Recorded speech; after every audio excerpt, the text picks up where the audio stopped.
प्रधानमंत्री नरेंद्र मोदी यांची विकसित भारत विकसित गोवा 2047 या रॅलीची आम्ही सुरुवात केल्या। मडगांवांतल्या ह्या बस स्टँडाचेर पुराय तयारी जावपाक आयल्या आणि ही तयारी जाता आसतना ऑलमोस्ट 50,000 लोक या विकसित भारत विकसित गोवा या पुराय पब्लीक रॅलीक या माननीय मोदीजीक धन्यवाद म्हणपा खातीर सांगूंक येतलें। 10 वर्साच्या कार्यकाळात जो पुराय आमी म्हणटा की गोंय एक रोल मॉडल आमी करपाक शकले। डबल इंजीन सरकाराच्या कार्यकाळात आमी जितके प्रोजेक्ट केले माननीय मोदीजीक हे प्रोजेक्ट शोकेस करपाक आणि समेस्त गोंयकारांनी धन्यवाद म्हणपा खातीर आमी हो कार्यक्रम ऑर्गनायज केला। हांव सगळ्या गोंयकारां कडेन आव्हान करता की मॅक्झिमम मोठ्या प्रमाणात ह्या कार्यक्रमात सहभागी जावचे। इररिस्पेक्टीव ऑफ द पॉलिटिकल पार्टी म्हणजे तर म्हणल्या की हो खंयच्या पॉलिटिकल पार्टीचो प्रोग्राम न्ही, हो गोंय सरकारचो प्रोग्राम, डबल इंजीन सरकाराचो कार्यक्रम।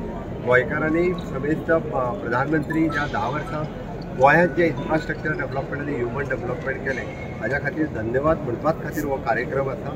त्या खातीर हांव सगळ्यांक वेलकम करता ह्या कार्यक्रमाक। आमी तर अपोजिशन लिडर बाब युरी आल्लेमो हांकांय आपयला, लोकल आमदार बाब विजय सरदेसाय हांकां आपयला, सावथ गोवाचो खासदार बाब फ्रांसीस सरदेस हांकांय इन्वायट केल्ले। कारण देशाचे पंतप्रधान येता आणि विकसित भारत विकसित गोंय ही संकल्पना दवरून आमी पयलेच फावटी अशा पद्दतीची मडगांवांतल्या ह्या बस स्टँडाचेर हो कार्यक्रम सरकाराचेर आयोजीत केला। हांव समेस्त लोकांकूय बी वेलकम करता।